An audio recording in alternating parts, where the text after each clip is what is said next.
En esta noche vamos a dar un repaso así como se dice en inglés, a 50,000 pies de altura, a los versículos primeros de este pasaje, que son del 1 al 11, y luego vamos a entrar, los primeros versículos del 20 como hasta el 28 por ahí, y luego vamos a entrar a los demás versículos para ver qué es lo que dice la palabra del Señor. Seguimos con este mensaje titulado La resurrección de Jesús, plan de seguro de vida. Así dijimos la semana pasada, cubriendo los versículos 20 hasta el 34. La resurrección de Jesús, plan de seguro de vida. Vamos a pedirle primero al Señor su dirección, su guía. Si Él no está aquí, si Él no es el que habla, si Él no es el que se manifiesta en este momento a través de su palabra, estamos perdiendo el tiempo. Dios eterno, te damos gracias por tu bondad y misericordia. Te damos gracias, Señor, porque nos das esta oportunidad, Señor, sin persecución, de estar aquí, Señor, unidos como una iglesia, para alabar y glorificar tu nombre, Señor. Ayuda a que nuestras vidas, Señor, sean unas vidas que reflejen y que expresen, que sientan lo que sentía el rey David, Señor, cuando él expresaba: oh, cuánto amo yo tu ley. Ayúdanos, Señor, a amar tu ley. Ayúdanos, Señor, que ella sea nuestra guía, nuestra luz. Que sea esta tu palabra, Señor, la palabra a la cual volteamos a ver, en la cual nos refugiamos en momentos de necesidad, Señor. Permite, Señor, que ella haga la obra para la cual fue enviada, Señor. Una obra de santificación, una obra de revelación, una obra de crecimiento espiritual en nosotros, Señor. Que sea un instrumento que el Espíritu Santo use, Señor, para nutrirnos, para que nosotros podamos dejar toda inmadurez, toda decisión que te deshonre a ti, dejarla a un lado, y que podamos, Señor, disfrutar de esta tu palabra y, pues sí, Señor, ser confrontados por ella, que podamos ser animados también por ella, consolados. Haz tú la obra que solamente tú puedes hacer, Señor, en nosotros a través de tu palabra, dándonos lo que no tenemos para poder hacer lo que no podemos hacer. Dándonos lo que no tenemos para poder hacer lo que no podemos hacer. Te lo pedimos en el nombre de Jesús. Amén. Pues hermanos, habíamos dicho desde la semana pasada que desde hace 2 semanas, que comenzando con el capítulo 15 de Primera de Corintios, empezamos a ver un tema ya diferente dentro de las Escrituras. Acabamos de atravesar los versículos, capítulos 12, 13 y 14, que podríamos encapsular o que pudiéramos agrupar como una mini sección dentro de la carta, donde hablaba de los dones espirituales. A comienzo, en el capítulo 12, terminando con el capítulo 14 y en medio con el punto central, el punto de enfoque, que nada que se haga sin amor, en realidad surge los resultados, en realidad no es como Dios quiere que obremos. Luego entramos ya al capítulo 15, hermanos, y vimos en los versículos 1 al 11 esas evidencias de la resurrección. Vimos cómo el apóstol Pablo nos da 3 evidencias. Nos da la evidencia de la salvación de los hermanos y cómo ellos perseveraban en su salvación. Vimos también la evidencia de las Escrituras, cómo el Antiguo Testamento hablaba de la resurrección del Mesías que vendría. Y también menciona una tercera evidencia en los testigos de la resurrección. Y dice el apóstol Pablo: ahí hay 500 hermanos que vieron al Señor Jesús. La mayoría de ellos están vivos, y si quieren, aunque no dice así textualmente la palabra, pero él está infiriendo, si ustedes quieren pueden ir a preguntarles a esas personas que vieron al Jesús resucitado. Luego fuimos a los versículos 12 al 19, donde vimos que era y fue necesario, hermanos, que Jesucristo resucitara corporalmente, de una manera física, no como aludían los gnósticos, que decían que carne, era materia, y por lo tanto, como era materia, era cosa mala, era cosa pecaminosa, y que solamente el espíritu era bueno. No era de esa manera. Dice la palabra del Señor que Él resucitó físicamente, y era necesario que Él resucitara físicamente. Si no hubiera resucitado el Señor, cuando vimos esa sección del 12 al 19, sin su resurrección, sin resurrección, Cristo no hubiera resucitado. Y si Cristo no hubiera resucitado, el evangelio no tendría validez, porque eso significaría que Cristo nunca pudo vencer la muerte, ni pudo vencer el pecado. Y si no hubiese vencido el pecado, y si no hubiese vencido la muerte, la predicación de la resurrección resultaría falsa. Y porque sería falsa, entonces los que predicáramos el evangelio de la resurrección resultaríamos en falsos maestros. Pero si lo vimos, y la semana pasada lo vimos a la inversa, y vimos que todas esas cosas sí sucedieron, que la resurrección de Jesucristo sí se llevó a cabo porque hay resurrección, y porque Él venció el pecado, venció la muerte, y eso le da validez a las escrituras y el mensaje del evangelio. Dijimos que dentro de los diferentes actos del Señor Jesucristo, en rumbo a la cruz, su crucifixión, su muerte, desde antes, cuando Él nació, cuando Él vivió una vida ejemplar, eso todo es parte del evangelio. Pero el punto que ha sido más atacado por las sectas y por diferentes personas que no creen en el evangelio es este punto de la resurrección. Y es por eso, hermanos, que la resurrección viene a ser una parte íntegra, una parte crucial del mensaje del evangelio. Entonces, la semana pasada comenzamos hablando sobre este seguro de vida. No de la que es vendida por diferentes lugares, ¿verdad? Hay diferentes compañías que venden seguros de vida. Este seguro de vida que el Señor nos da es el único y verdadero seguro de vida. Entonces fuimos a través de los versículos 20 al 28, donde dice: pero ahora Cristo ha resucitado de entre los muertos, primicias de los que durmieron, porque ya que la muerte entró por un hombre, también por un hombre vino la resurrección de los muertos. Porque así como en Adán todos mueren, también en Cristo todos serán vivificados. Vimos estos versículos del 20 al 22 y vimos cómo esto es la garantía del plan de seguro. Es garantizado lo que sucedió porque Cristo resucitó. Porque Cristo resucitó, podemos confiar en lo que Él promete. Dijimos pues que hay diferentes tipos de compañías que venden seguros de vida, que más bien los llamamos seguros de muerte, porque simplemente se toman acción cuando la persona muere, y esos son planes de seguro de muerte. Pero esas compañías que hay por allí pueden un día fracasar, pueden irse a la bancarrota, y de repente ya cuando usted está listo para cobrar ese seguro por un familiar que se murió, usted a lo mejor es el beneficiario, ya no puede porque esa compañía se fue a la bancarrota. Por eso también hay un departamento en el estado que cubre este tipo asegura este tipo de compañías. Pues en caso de que esas compañías se fueran a la bancarrota y quebraran, pues el estado entraría, pero ni el estado es seguro. Lo que sí sabemos y tenemos por seguro es que lo que Dios dice, lo que Jesucristo prometió, Él lo cumple. Sin falta, sin duda, sin un menor indicio de duda en nuestras mentes.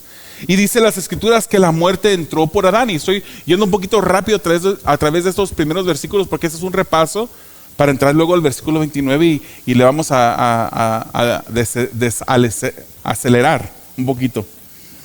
Entonces dice las escrituras que la muerte entró por un hombre, y ese hombre fue Adán.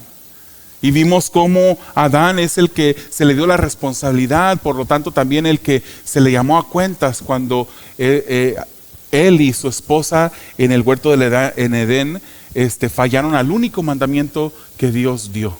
Así vimos la semana pasada. Y vimos que con excepción de dos personas, ¿cuáles eran esas personas? Todos han visto muerte, y todos verán muerte. ¿Para quiénes? Enoc y Elías. Esos fueron las únicas dos excepciones, pero todos murieron.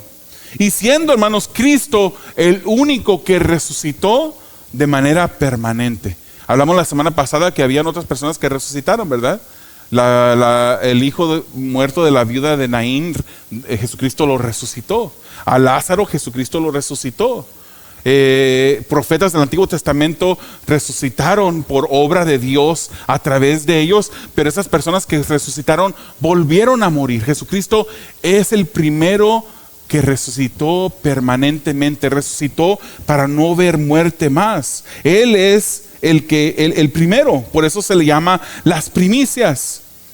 Y vimos cómo Romanos 5:19 dice: porque así como por la desobediencia de un hombre los muchos fueron constituidos pecadores, así también por la obediencia de uno los muchos serán constituidos. Hablamos como el primer todo de estos 2 versículos o 3 versículos es un todo universal. Todos somos hijos de Adán.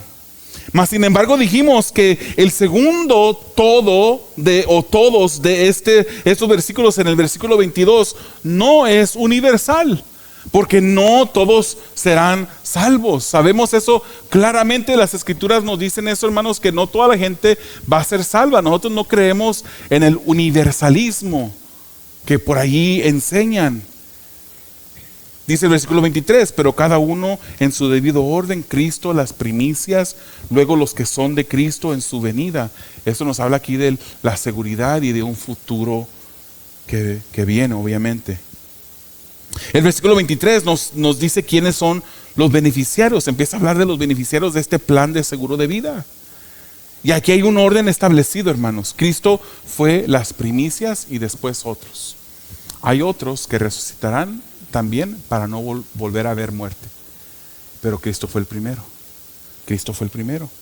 Y eso lo vemos, hermanos, en lo que la palabra del Señor nos habla como la primera resurrección, pero también habla de una segunda resurrección. De esas resurrecciones nos habla Daniel capítulo 12 versículo 2, nos habla Juan capítulo 5 versículo 29, nos habla también Lucas capítulo 14 versículo 14. Pero para citar uno, Daniel 12:2 dice: y muchos de los que duermen en el polvo de la tierra despertarán. Recuérdese que esta palabra dormir es usada intercambiablemente en las escrituras como muerte. No es que la persona está dormida, no puede ir usted a desenterrar a alguien que le hayan puesto oxígeno por abajo de la tierra y decirle despierta. No están durmiendo, están muertos.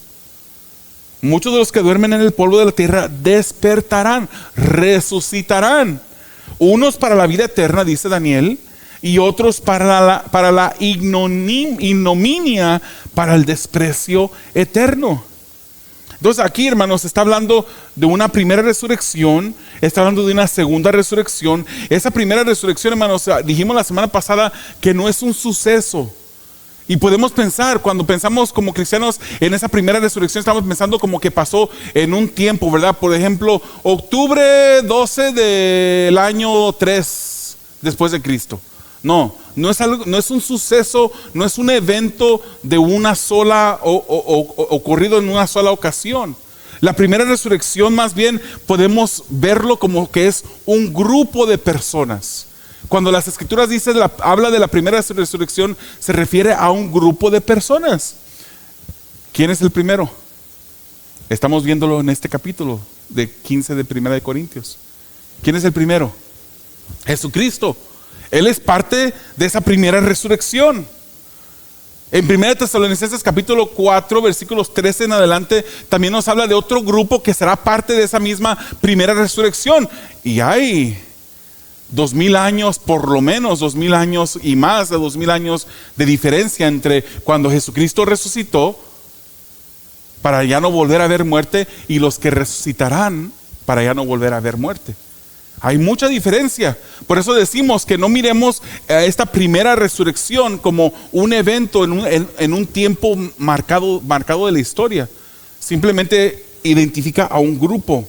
Estamos viendo allí en 1 Tesalonicenses 4, también habla de esa resurrección. Apocalipsis capítulo 20, versículos 4 al 6, también habla de esos mártires que saldrán de la gran tribulación.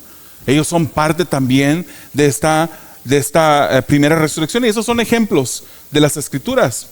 Ahora, la segunda resurrección no es positiva. Obviamente, si usted es parte de la primera resurrección, estamos hablando de personas que van a resucitar para estar con el Señor por toda una eternidad. Esa es la primera resurrección. Cuando las escrituras hablan de segunda resurrección, es algo negativo. Son personas que sí van a resucitar, pero para ser condenados. Y esa segunda resurrección la podemos ver en Apocalipsis capítulo 20, versículos 12 al 13. Y esta segunda resurrección de estos que serán resucitados para condenación están ligados también a la segunda muerte. Y usted lo puede ver allí en Apocalipsis 20, versículo 14. Estos van a ser resucitados, van a ser enjuiciados, van a ser lanzados al lago de fuego por toda una eternidad. Versículo 24 dice: entonces vendrá el fin, dice el apóstol Pablo, cuando Él entregue el reino al Dios y Padre, después que haya terminado con todo dominio y toda autoridad y poder. Pues Cristo debe reinar hasta que haya puesto a todos sus enemigos debajo de sus pies. Y el último enemigo que será eliminado es ¿la qué? La muerte, dice las escrituras. Porque Dios ha puesto todo en sujeción bajo sus pies. Dios, ¿cuál Dios? El único Dios verdadero. Pero ¿cuál persona de la Trinidad? Dios el Padre ha puesto todo debajo de sus pies. ¿Debajo de cuáles pies? Debajo de los pies del Hijo, que es Jesucristo. Pero cuando dice que todas las cosas están sujetas a Él, dice el apóstol Pablo, es evidente que se exceptúa a aquel que ha sometido a Él todas las cosas. Entonces, y cuando todo haya sido sometido a Él, entonces también el Hijo mismo se sujetará a aquel que sujetó a Él todas las cosas, para que Dios sea todo en todos. Esto es profundo, hermanos. Y por eso yo creo que es obvio por qué no pudimos terminar este pasaje. Ya hablamos en mucho detalle la semana pasada. Ahí está el mensaje en línea si usted quiere pasar a revisarlo. Pero este versículo 24 al 28 habla de ese futuro, de ese plan de Dios de volver todo a su estado original. Cuando Dios creó todo lo que existe, incluyendo a Adán y Eva, los creó a esas dos personas perfectos, o sea, sin pecado, los creó también sin enfermedad. No se envejecían, no era el plan de Dios que ellos envejecieran y murieran. Era el plan de Dios que ellos vivieran para toda una eternidad. Pero pecaron. Y con el pecado entró la muerte, dicen los versículos anteriores. Y con esa muerte entró la vejez, porque la vejez entonces nos lleva a la muerte. Todo niño desde el momento de concepción, hermanos, aún no ha nacido, aún no ha visto la luz del sol y ya empieza a envejecer desde la concepción. Entonces, al fin Dios va a restablecer todo. Hablamos que ese fue el diseño original, una vida eterna, algo donde el pecado ya no esté ausente, donde Dios reine supremamente sobre todo. Y es para eso que dijimos que Jesús fue enviado, para Él redimir lo que el hombre rindió en autoridad a Satanás. Cristo culminará la obra después entregando el reino de regreso a Dios el Padre. Obviamente Él no deja de reinar, porque la palabra del Señor es clara.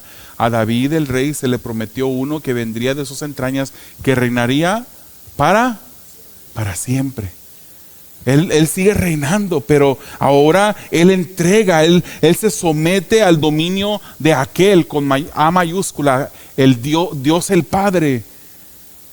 Dios le dio al hombre dominio sobre la tierra, en su pecado perdió el dominio a Satanás y Jesús lo recupera. Y leímos detenidamente la semana pasada el capítulo 5 de Apocalipsis.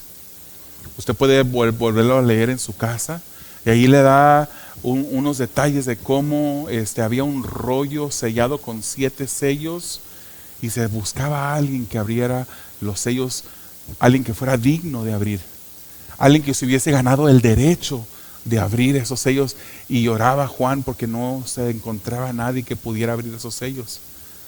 De repente aparece el Cordero. Él era digno de abrir esos sellos. Vimos como el versículo 26 y Hebreos 2:14 hay una similitud ahí en tema. Cuando dice Hebreos 2:14, también Jesús participó de lo mismo para anular mediante la muerte el poder de aquel que tenía el poder de la muerte, es decir, el diablo. Ahí en la cruz, en su resurrección, Jesucristo le dio un golpe contundente a Satanás. Y es por eso que hoy en día nosotros que somos hijos de Dios, que somos creyentes, que hemos puesto nuestra fe en Jesús, que nos hemos arrepentido, que en verdad el Espíritu Santo habita dentro de nosotros, podemos tener una seguridad del futuro. No sabemos cuándo vamos a morir, no sabemos si tendremos suficiente para nuestras necesidades o para hacer algo en un mes de hoy, no sabemos qué va a pasar. Pero una cosa sabemos, que nuestro futuro eterno está en los cielos. El que resucitó, que dijo que resucitaría, lo prometió y resucitó. Y porque resucitó, tiene el poder para cumplir lo que Él nos ha prometido a nosotros. Ahora, el mismo que prometió vida eterna para aquellos que son sus hijos, también prometió regresar para juzgar a aquellos que no lo son. Y los que serán juzgados pasarán una eternidad. Ya no habrá una segunda oportunidad, hermanos. Hebreos 9:27 es claro. Está establecido que el hombre muera solamente una vez y después de eso, el juicio. Ya no hay segundas oportunidades. Y de eso vamos a hablar un poquito más cuando entremos al versículo 29, que ya nos estamos acercando ahí. Ya estamos terminando el repaso de la primera sección de este mensaje. Pablo hace una aclaración en los versículos 27 al 28. Él hace una aclaración que es obvia. Él dice, obviamente, como Dios el Padre es el que le sometió todo bajo los pies de Jesús, el Hijo, cuando el Hijo le entregue todo ya habrá estado bajo la sujeción del Hijo, excepto el Padre. Y vemos, hermanos, cómo en la Trinidad, en esa Trinidad eterna, se muestra un orden perfecto. ¿Será porque el Hijo es menos importante que el Padre? Ahora, en términos humanos pudiéramos confundirnos, ¿verdad? Obviamente en mi casa, hermanos, si yo tomo una decisión, mis hijas deben de respetar mi decisión. Porque en mi casa, en autoridad, yo soy mayor que ellas. Pero en este punto aquí no estamos hablando de ese tipo de autoridad, ni ese tipo de sujeción. Ellos están mostrando un orden perfecto. El Hijo no es menos importante ni de menos autoridad que el Padre. No tiene menos poder que el Padre. El Espíritu Santo no es menos poderoso que Jesucristo el Hijo. Pero hay un orden de sujeción y de sometimiento. Por eso vemos las Escrituras como dice Jesucristo: yo he venido a hacer la voluntad de mi Padre que me envió, ¿verdad? Él se sometía. Juan 5:27 dice, y le dio autoridad para ejecutar juicio. Es Dios el Padre que le da autoridad al Hijo. Cuando Cristo haya terminado la obra a la que fue enviado, entonces Cristo el Hijo mismo se sujetará al Padre. Podemos confiar, hermanos, porque Él resucitó. Porque Él resucitó, no hay nada que Él no pueda hacer. Y lo maravilloso es que nosotros somos los beneficiarios de esta resurrección de Cristo, hermanos. En la cruz, Cristo venció el dominio del pecado sobre nosotros. ¿Seguimos pecando, hermanos?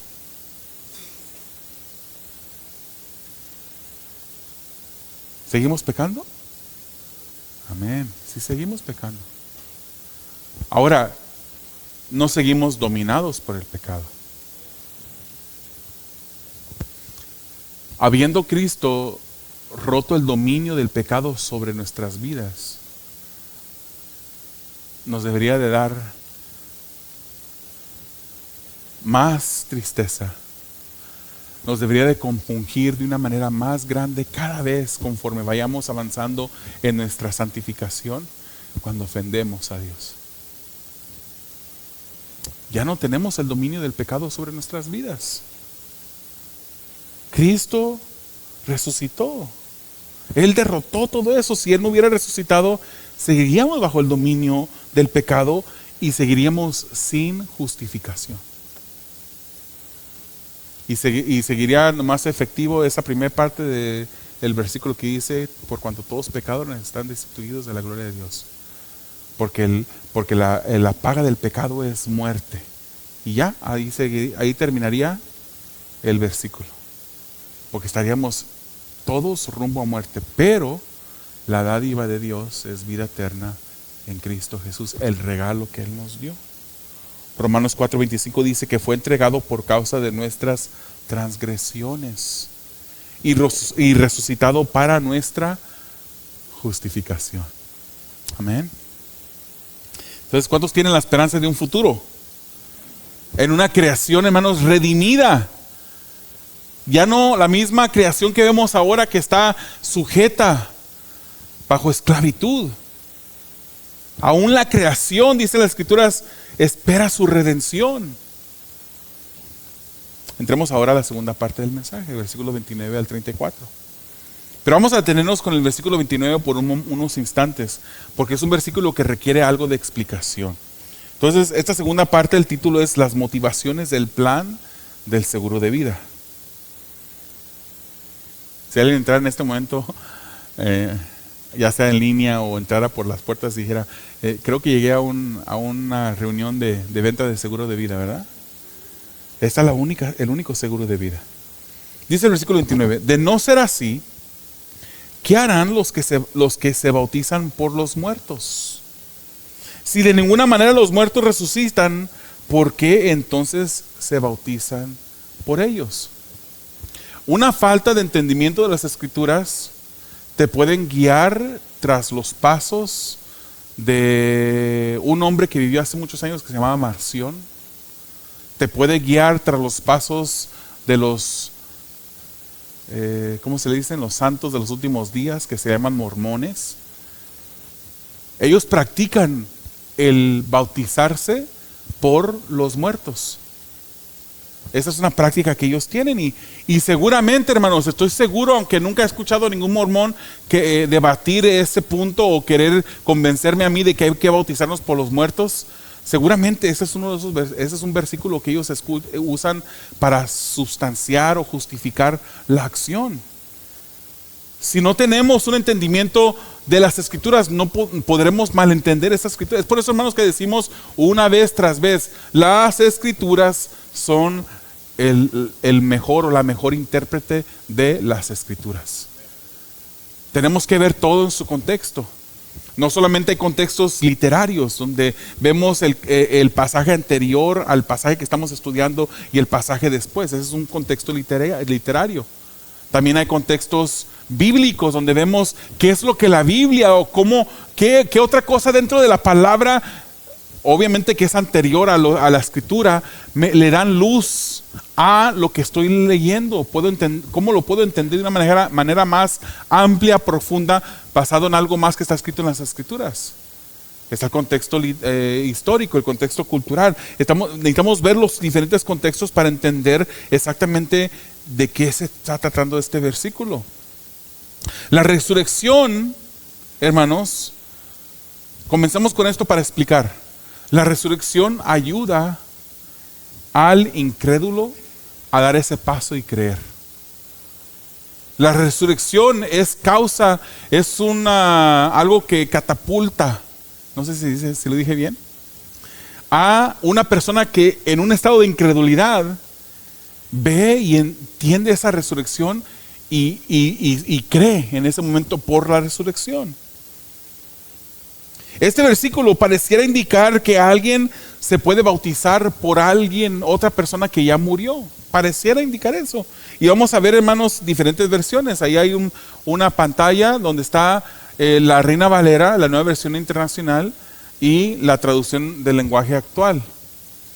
La traducción del lenguaje actual, hermanos, aunque sea la más fácil de entender, por su lenguaje más moderno y más simple, es la que yo menos recomendaría que leyéramos.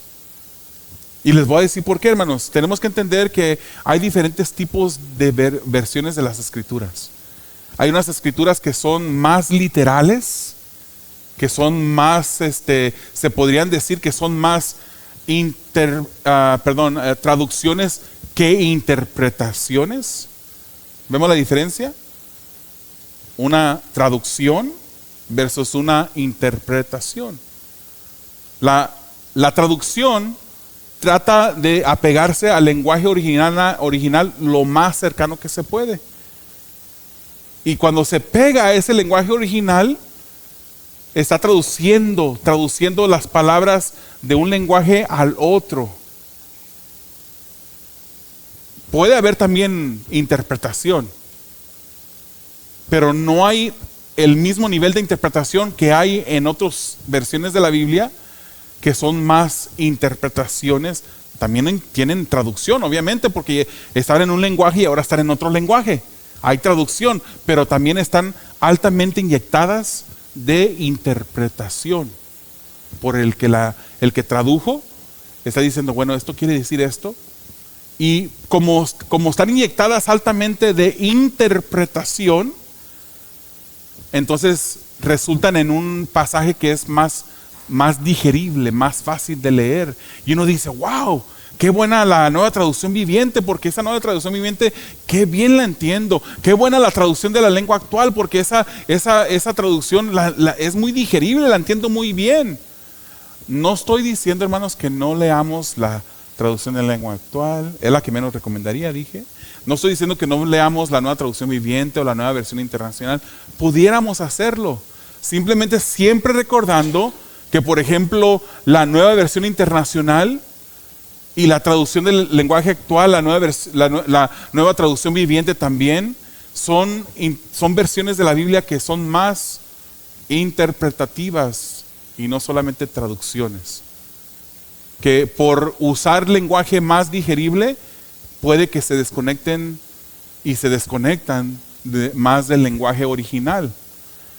Y vamos a ver solamente, vamos a poder ver más claramente lo que el texto original decía cuando hay un régimen más fuerte en las traducciones que se esfuerzan más por apegarse más al original y ser traducciones y no tanto interpretaciones. ¿Confundidos ya todos? Bueno, eso parecía más una clase de seminario pero ya, bueno. La Reina Valera, hermanos, es una versión que es más traducción que interpretativa. La Nueva Biblia de las Américas, la Biblia de las Américas, que es la Biblia oficial del cielo, no es cierto. Pero esas son Biblias que están más apegadas al original, son igual que la Reina Valera. La Nueva Traducción Viviente, Nueva Versión Internacional, Traducción en Lengua Actual, Dios Habla Hoy, DHH, todas esas son altamente inyectadas de interpretación. Y este versículo, viéndolo en diferentes versiones, pudieran ayudarnos a entender. Por eso está bien leer diferentes versiones siempre y cuando recordemos y sepamos cuál es el fundamento detrás de ellas, cuál es el estilo, traducción o interpretación. Vemos la Reina Valera que dice, de otro modo, ¿qué harán los que se bautizan por los muertos? Dice, ¿qué harán los que se bautizan por los muertos si en ninguna manera los muertos resucitan? ¿Por qué pues se bautizan por los muertos? La Nueva Versión Internacional dice, si no hay resurrección, ¿qué sacan los que se bautizan por los muertos? Si en definitiva los muertos no resucitan, ¿por qué se bautizan por ellos? Ahora, si vemos la traducción de la Lengua Actual, es la traducción que más se apega a la práctica de los mormones. Fíjese lo que dice. Algunos se bautizan en lugar de alguien que ya ha muerto. Es algo completamente diferente, más digerible, sí, se entiende más fácilmente, uno lo sigue más, pero no está más cercana al texto original. Dice, y piensan que así lo salvarán, pero si en verdad los muertos no vuelven a vivir, ¿para qué bautizarse? Entonces, este versículo pareciera como que está dando una aprobación a tal práctica, hermanos. Pero usemos las escrituras para interpretar este versículo. ¿No parece fácil de interpretar este versículo? Y creo, hermano, que no podemos dar una interpretación definitiva o dogmática. No podemos decir absolutamente, sin lugar a duda, esta es lo que quiere decir este versículo. No creo que podemos hacer eso. Pero eso no significa, hermanos, que porque eso sea debido a la palabra, porque la palabra no sea confiable. No, la palabra es confiable, es inerrante, es infalible. Significa lo que significa y solamente tiene una interpretación. Esto más bien apunta más a nuestra humanidad, a nuestra imperfección, por la cual no podemos decir que no hay una interpretación dogmáticamente. Lo que sí sabemos por el texto, hermanos, mismo, el texto mismo, y por el resto de la Biblia, es que si Pablo se está refiriendo a un bautismo sustitutorio o un bautismo vicario, sabemos que esta no era práctica del apóstol Pablo. Si él se está refiriendo o si alguien puede decir, bueno, aquí parece que Pablo está diciendo, aprobando que sí deben de bautizarse unas personas en lugar de o para salvación de alguien que se ha muerto. Si eso es a lo que Pablo se está refiriendo, sabemos que esto no es práctica de Pablo, porque él se refiere a otros que están teniendo esa práctica. Él no dice que él practica esto, que él aprueba esto. Lo que sí sabemos por el resto de la Biblia, que esto no puede ser el apoyo a una práctica para salvar a alguien que ya se murió. ¿Por qué? Porque la misma escritura, hermano, nos dice que el bautismo no puede salvar. No es para salvación el bautismo. Por ahí hay unos hermanos, no son hermanos, no los puedo llamar hermanos, creen en un Jesús diferente. Son unos amigos, ni primos de la familia son. Que ellos cuando hablan de su salvación, no dicen el día que ellos se rindieron ante el Señor en fe. Ellos dicen, yo fui bautizado en marzo 3 de 1975. Ellos apuntan a su bautismo porque ellos creen que el bautismo salva. Y lo llevan aún más lejos. Ellos mismos dicen que tienes que hablar en lenguas para ser bautizado, para ser salvo, porque si no has hablado en lenguas, no has sido bautizado, no has sido nacido de nuevo del agua y del espíritu. Dicen ellos, se agarran ese versículo para torcerlo de esa manera. Pero sabemos, hermanos, que el bautismo no es para salvación. Es una identidad o es una demostración más bien de la salvación. Pero tampoco es una seguridad que toda la gente que se ha bautizado porque salva tampoco. ¿Vamos entendiendo? El bautismo no salva. Sabemos que la salvación es ¿por qué? Por fe. Solamente por fe. La gracia del Señor se derramó y esa gracia permitió que nosotros viniéramos a salvación por medio de la fe en Cristo Jesús. Entonces la salvación no es por una obra de nosotros. Incluye una obra, pero esa obra fue la obra del Señor Jesucristo en la cruz del Calvario. Entonces el bautismo no salva, es la fe, y lo vemos en Efesios capítulo 2:8, Romanos 4:3, si está apuntando, Hebreos 9:27, lo repito, Efesios 2:8, Romanos 4:3, Hebreos 9:27. Si el bautismo en vida, hermanos, no salva, ¿qué nos hace entender que puede salvar a uno que ya se murió? De nuevo, Hebreos 9:27, hermanos, está establecido que el hombre muera una sola vez y después de haber muerto, el juicio. Ya no hay una segunda oportunidad. Mientras hay vida, hay esperanza. Mientras hay vida, hay oportunidad. Pero muerta esa persona, no más. No más oportunidad de salvación. Entonces, si el bautismo en vida no salva, mucho menos va a salvar en muerte. Para entender mejor, hermanos, en el Nuevo Testamento, el ser bautizado, en el tiempo del Nuevo Testamento, el ser bautizado estaba directamente asociado con la salvación.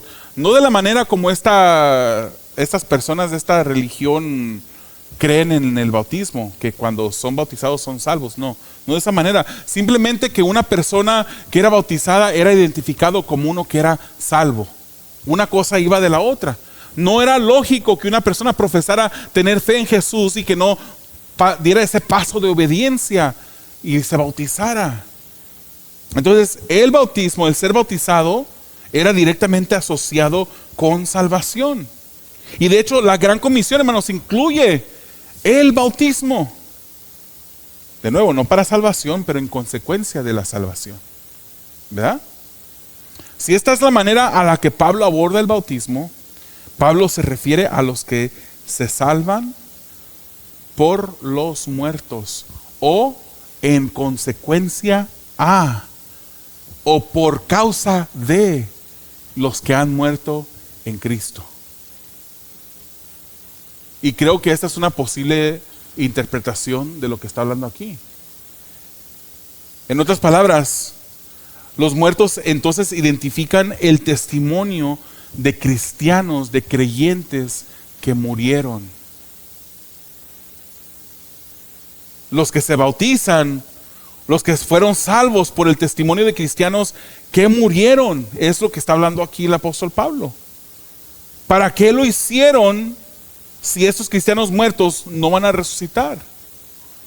Entonces, yo creo que el apóstol Pablo está hablando sobre esos testimonios de personas que murieron y personas se han bautizado por causa de esos testimonios, de esos buenos testimonios de creyentes que murieron en fe y murieron creyendo que un día iban a resucitar. Y al ver ese testimonio de esas personas, entonces ellos toman ese paso de bautizarse a consecuencia de ver esa vida piadosa, esa vida de esos creyentes que murieron. No para salvar a esos creyentes. ¿Vamos entendiendo? Amén. El testimonio de una persona, hermanos, que fallece en fe es poderoso. ¿Cuántos de ustedes se acuerdan? Algunos de ustedes, una porción de ustedes que estuvieron en otra iglesia, ¿se acuerdan de la hermana Berta? Una hermana que tenía cáncer. Ella falleció. Ella, hasta el último día, hermanos, ella le pedía al Señor: Señor, yo quiero ya que me lleves. Ella no estaba, hermanos, ya desahuciada, con una mentalidad que ya se me acabó todo y no tengo esperanza. No, ella estaba esperando la muerte y le rogaba a Dios, le pedía a Dios que se la llevara, hermanos.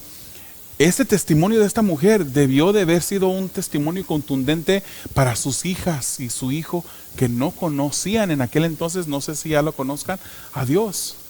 Yo me puse a pensar cuando estaba escribiendo esto, si por el testimonio de esta madre no se convirtieron estos hijos, yo no sé con qué se van a convertir. Obviamente Dios tiene el poder para hacerlo, pero mi punto es que era un testimonio poderoso de esta mujer para haber alcanzado a estos hijos. Bueno, esta no es una interpretación dogmática, les dije, pero sabemos que personas que se han salvado sabemos de personas que se han salvado por el testimonio de otras personas que han muerto. Hay personas que tienen la esperanza de volver a ver a alguien. Hermanos, esto podemos decir y argumentar que esto no debería ser la razón primordial por la cual uno viene al Señor Jesucristo. Uno debería venir al Señor Jesucristo. El que ha venido al Señor Jesucristo primordialmente lo ha hecho.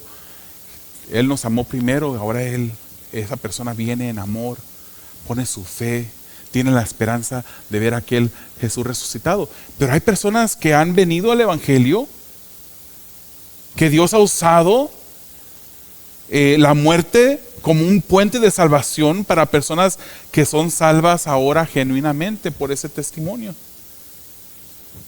Sabemos que el testimonio no salva. Sabemos que es la palabra la que tiene el poder, pero el testimonio puede ser un puente que los lleve a conocer la verdad. Si es genuino el arrepentimiento, hermanos, porque yo tengo un familiar, que Cuando se murió mi abuelita, la mamá de mi papá, mi familiar, y espero que no me esté escuchando en línea.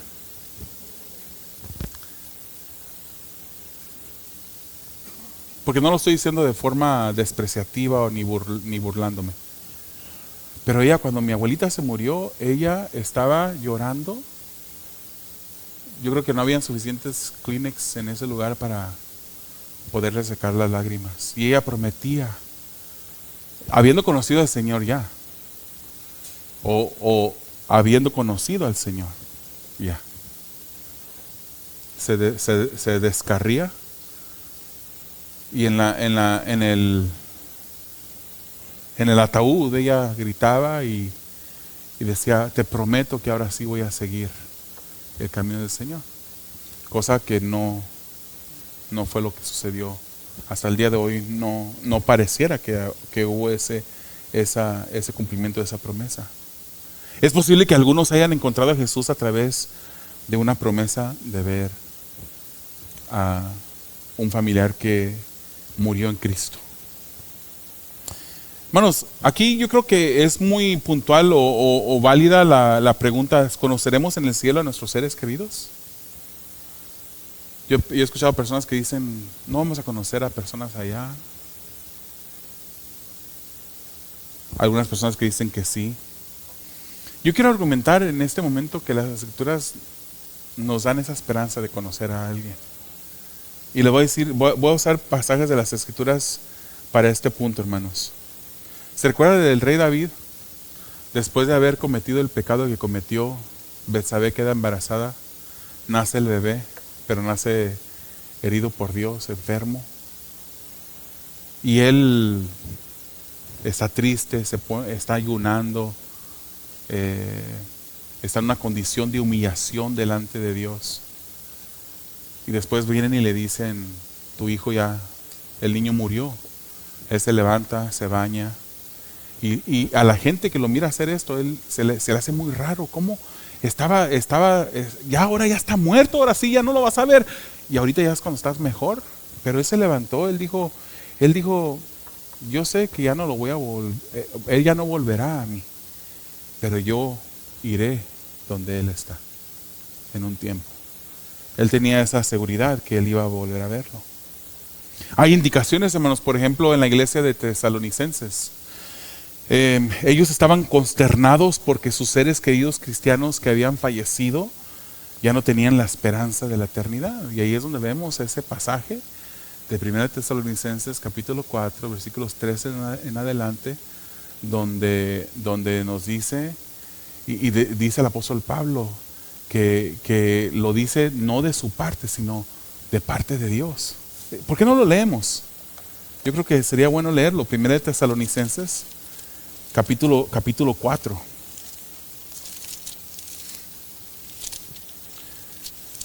Primero Tesalonicenses capítulo 4, versículo 13 dice: pero no queremos, hermanos, que ignoren. Recuérdense, los tesalonicenses tenían un concernimiento, estaban consternados que sus seres queridos que habían muerto ya no tenían esa esperanza. Pero no queremos, hermanos, que ignoren acerca de los que duermen. Recuerden que duermen es... ¿No qué? 1 Tesalonicenses 4. Sí, 1 Tesalonicenses 4:13. ¿No estás en segunda? ¿No? 1 Tesalonicenses capítulo 4, versículo 13. Versículo 13. Sí. ¿O pensaron que dije 3? Una disculpa a los hermanos que están o las personas que están en línea. Pero no queremos, hermanos, que ignoren acerca de los que duermen para que no se entristezcan como lo hacen los demás que no tienen esperanza. Vamos en el 14 ahora. Porque si creemos que Jesús murió y resucitó, así también Dios traerá con él a los que durmieron en Jesús. Es muy clara, está hablando de esa primera resurrección, los que murieron en Cristo, los que murieron en Jesús. Por lo cual les decimos esto, por la palabra del Señor, que nosotros los que estemos vivos y que permanezcamos hasta la venida del Señor, no precederemos a los que durmieron. Pues el Señor mismo descenderá del cielo con voz de mando, con voz de arcángel y con trompeta de Dios. Y los muertos en Cristo se levantarán primero. Escucho que ustedes tienen la Reina Valera, ¿verdad? Estoy tratando de convencerlos, hermanos. Cámbiense la Nueva Biblia de las Américas. 17. Entonces nosotros los que estemos vivos y que permanezcamos seremos arrebatados juntamente con ellos en las nubes al encuentro del Señor en el aire, y así estaremos con el Señor siempre. Por tanto, confórtense unos a otros con estas palabras. Tenían el concernimiento que sus seres que habían muerto no tenían esa esperanza, pero les dice, confórtense con esa esperanza, con esa promesa. Y les dice al comienzo, van a llorar, van a sufrir, pero no deberían de sufrir ni llorar como los que sufren y lloran porque no tienen esperanza. Ustedes sí tienen esperanza. Entonces, si no hay resurrección, hermanos, el apóstol Pablo aquí está diciendo, entonces, ¿para qué se bautizan algunos confirmando una fe en Jesús por causa del testimonio de creyentes que ya murieron? Esa sería la traducción de acuerdo al hermano David. Lo estoy parafraseando el versículo. Si no hay resurrección, ¿para qué se bautizan algunos confirmando una fe en Jesús por causa del testimonio de creyentes que ya murieron? Repito, esa es una posible traducción o interpretación. ¿Para qué? ¿Para qué se bautizan? Y menos en un tiempo, hermanos, cuando está la persecución. Todo aquel que decía que era seguidor de Cristo, olvídese. Versículo 30. Y también porque estamos en peligro a toda hora, pregunta el apóstol Pablo. Les aseguro, hermanos, por la satisfacción que siento por ustedes en Cristo Jesús nuestro Señor, que cada día estoy en peligro de muerte. Si por motivos humanos luché contra fieras en Éfeso, ¿de qué me aprovecha? Si los muertos no resucitan, comamos y bebamos, que mañana moriremos. Entonces el versículo 30 al 32, hermanos, nos está hablando de esta resurrección de Jesús y cómo nos ayuda a entregarnos en el trabajo, en el servicio de la iglesia. No está hablando aquí de iglesia, ¿verdad? Pero cuando trabajamos para Cristo, cuando trabajamos para la iglesia, trabajamos para Cristo, si lo hacemos obviamente de la manera correcta. Nos desgastamos para Él. Si no hay futuro en gloria, Él está diciendo, ¿para qué caminar en un camino donde tenemos que negarnos a nosotros mismos, tomar nuestra cruz cada día y seguirle? ¿Para qué hacemos esto? ¿Para qué nos negamos? Mejor démosle rienda suelta a los deseos de la carne. ¿Para qué esforzarnos? Hermanos, el evangelio falso, el evangelio que promete una vida de color de rosas, una vida abundante, de manera física y que apela a los deseos de las personas que escuchan este evangelio falso, eso es. Les prometen. Hay un libro por ahí que se titula Vive tu mejor vida hoy. La mejor vida hoy no, para un cristiano nunca va a ser. La mejor vida, hermanos, la vamos a vivir allá en el cielo. Y tenemos esa garantía. Aquí, lea Primera de Pedro. Lea el pasaje de Segunda de Corintios, donde el apóstol Pablo dice todo lo que ha pasado por el evangelio. ¿Para qué negarnos a nosotros mismos, hermanos? Pablo se usa como ejemplo. Si no hay resurrección, ¿para qué se expone a tantos peligros él? Pero él se exponía, hermanos, porque sabía que Jesús resucitó y que había resurrección para los que creen en Jesús. Bueno, no sabemos, se fija que el versículo 32, ahí él habla de fieras, ¿verdad? Fieras. No sabemos si Pablo se enfrentó a fieras como se enfrentó tanto cristiano del primer siglo. Pero a lo mejor él aquí está refiriéndose al peligro real al que se exponía. Si a él lo apresaban y lo agarraban, era muy probable que él se iba a enfrentar a fieras en el Coliseo. Si la resurrección no fuera real para el creyente, dice el apóstol Pablo, mejor es disfrutar de la vida antes de morir permanentemente, porque ya no hay resurrección, vamos a morir siempre. Échale ganas. Hebreos 11, 33 al 38 nos da un ejemplo maravilloso, hermanos, de creyentes y cómo vivieron por Cristo. Ya estamos terminando, hermanos. Dice, quienes por la fe conquistaron reinos. Está hablando de esos héroes de la fe. Hicieron justicia, obtuvieron promesas, cerraron bocas de leones, apagaron la violencia del fuego, escaparon del filo de la espada. Hermanos, quiero que sepamos que esto no está hablando metafóricamente, esto está hablando de peligros reales, de amenazas de vida. Siendo débiles, fueron hechos fuertes, se hicieron poderosos en la guerra, pusieron en fuga a ejércitos extranjeros. Las mujeres recibieron a sus muertos mediante la resurrección. Otros fueron torturados, no aceptando su liberación a fin de obtener una mejor resurrección. Otros experimentaron insultos y azotes y hasta cadenas y prisiones. Fueron apedreados, aserrados, tentados, muertos a espada. Anduvieron de aquí para allá cubiertos con pieles de ovejas y de cabras, destituidos, afligidos, maltratados, de los cuales el mundo no era digno. Errantes por desiertos y montañas, por cuevas y cavernas de la tierra. ¿Por qué? Porque Jesucristo resucitó. Porque Él fue las primicias de los que iban a resucitar y tenían una seguridad de ellos mismos que esa promesa era para ellos también. Que si una espada traspasaba, si una lanza traspasaba su cuerpo y morían, si morían en la hoguera, si morían crucificados, no importaba porque tenían esa seguridad de resurrección. Hermanos, y esa es la seguridad que tenemos nosotros de una vida eterna. Si estamos en Cristo, seremos parte de esa primera resurrección si morimos antes de que el Señor venga por nosotros, por su iglesia.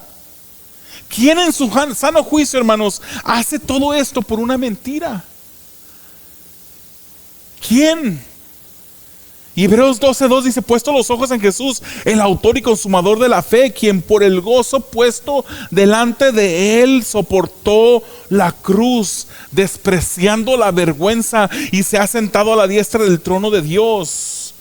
Jesús mismo es testimonio de esa resurrección, hermanos. No lo vimos, pero lo creemos. Sabemos que eso sucederá, hermanos. Y termina el apóstol Pablo diciendo en los versículos 33 al 34, no se engañen, no se deben de engañar. Las malas compañías corrompen las buenas costumbres. Sean sobrios como conviene y dejen de pecar, porque algunos no tienen conocimiento de Dios. Una advertencia, para vergüenza de ustedes lo digo. Porque la resurrección es real, debemos luchar por ser santos. ¿Nos queremos parecer más a nuestro Padre Celestial? Imitemos cada día mejor la santidad de Dios. Acerquémonos más y más a esa santidad. La ausencia, hermanos, de una vida que está siendo santificada confirma la falta de promesa de resurrección para esa persona. Si su vida no está siendo santificada, hermanos, ok, usted a lo mejor un día repitió una oración, que la oración no es garantía de ninguna salvación, pero a lo mejor la repitió y hubo un cambio de verdad porque hubo fe en su vida y usted vino al Señor y usted se arrepintió y su vida, si se arrepintió, su vida empezó a cambiar, ya nunca más será el mismo. Y ese proceso que comenzó en ese momento, cuando usted se arrepintió y fue justificado por la fe, empezó en un progreso. O sea, que esa santificación, hermanos, debe ser evidente en nuestras vidas. Si no hay cambios, si todavía te gusta vivir de la misma manera que vivías antes de haber hecho esa oración, si todavía te gusta disfrutar de esas cosas pecaminosas que disfrutabas antes y no sientes ningún malestar espiritual en tu vida por ofenderle a Dios, algo anda mal. La ausencia de santificación en nuestra vida confirman la falta de promesa de resurrección para vida en nosotros. Si no estamos siendo santificados, hay un problema, hermanos. Hermanos, Pablo aquí usa la palabra homilía. Homilía. Esto puede significar compañías, por eso dice que habla de compañía aquí. Pero también esto puede significar comunicación, puede tomarse como un sermón. Entonces, ¿qué dice el versículo 34? Lo leemos de esas dos maneras. Dice, sean sobrios como conviene y dejen de pecar. El 33. No se dejen engañar. Las malas homilías, las malas compañías o las malas comunicaciones o los malos sermones corrompen las buenas costumbres. Las malas amistades o los malos mensajes o las malas compañías. En todo caso, hermanos, sea compañías o sea comunicación o sea sermón, lo que el apóstol Pablo aquí nos está diciendo, cualquier cosa que te evite caminar en santidad delante de Dios, evítalo. Córtalo de tu vida. Córtalo por completo. Debemos abstenernos de lo que no produce más santidad en nosotros. Y de hecho, no nomás que no produce santidad, sino que nos corrompe. Evitar esas cosas. Pablo les ordena a ser sobrios. ¿Qué es la sobriedad? Lo opuesto a ebrio. No estar ebrios, sino ser sobrios. Estar pensando con cordura, pensar claramente, estar atentos. Les ordena a no pecar. Esto no es una sugerencia, hermanos. Esta es una ordenanza de las Escrituras para nosotros. Habían personas en Corinto que habían escuchado la verdad, pero aún seguían sin conocer a Dios. Y dice él, por vergüenza de ustedes lo digo. La resurrección tiene poder, hermanos, y debe guiar nuestras acciones. Si creemos en verdad que hay resurrección, nuestra vida es diferente. Actuamos diferente, hablamos diferente, nos involucramos en conversaciones diferentes, evitamos todo lo que a Dios no le agrada, si en verdad estamos en la fe, si en verdad creemos en la resurrección. Eso nos ayuda a trabajar para el Señor, a desgastarnos, a servirle fielmente. Eso nos ayuda, hermanos, a predicar, a perseverar, a sufrir, a buscar santidad. ¿Por qué? Porque hay resurrección. Ahora, si hay aquí un amigo que no es cristiano, por eso digo amigo, o alguien escuchando en línea, quiero decirte que para ti también hay resurrección. Un día, si mueres, resucitarás. Pero vas a resucitar para juicio. Juan 5:29 dice, y saldrán los que hicieron lo bueno a resurrección de vida, y los que practicaron lo malo a resurrección de juicio. Jesús es tu única esperanza. Jesús es tu única esperanza. Mateo 7, 21 y 23 dice, no todo el que me dice, Señor, Señor, entrará en el reino de los cielos, sino el que hace la voluntad de mi Padre que está en los cielos. Y el 23 dice, entonces les declararé, jamás los conocí, apártense de mí los que practican la iniquidad. Quizás hay una persona que se identifica como cristiano aquí, pero sigue practicando la iniquidad. Porque piensa que va por el camino que es angosto, pero en realidad va caminando por el camino que es ancho, que ha entrado por la puerta ancha, que lleva a la perdición. No digamos, hermanos, que creemos en la resurrección si estamos trayendo vituperio al nombre de Cristo constantemente con la manera que vivimos. Una persona que ha creído verdaderamente en la resurrección se esfuerza, lucha, batalla en contra de todo aquello que ofende a Dios. Oremos. Amado Dios, te damos a ti gracias porque eres bueno. Eres maravilloso, Señor, en todo tiempo. Gracias te damos por tu palabra, Señor. Tú has resucitado. Y porque has resucitado, Señor, podemos tener confianza de que tú cumplirás todas tus promesas, tú cumplirás todas tus advertencias. Yo te pido, Señor, que tú nos ayudes a vivir para ti. Que tú nos ayudes, Señor, a crecer en nuestro caminar, a honrarte de una mejor manera cada día. Ayúdanos, Señor, a obedecerte. Que sea evidente, Señor, esa santificación de tu Espíritu Santo en nuestras vidas. Sé glorificado. Llega al corazón y la mente de aquel que no te conoce. Hazle entender, Señor, que un día estarán delante de ese trono para juicio. Y que hoy es el día de arrepentirse, de poner su fe en Jesús, de pedir perdón para salvación eterna. Solo tú lo puedes hacer, Señor. Pedimos que tú lo hagas en el nombre de Jesús. Amén.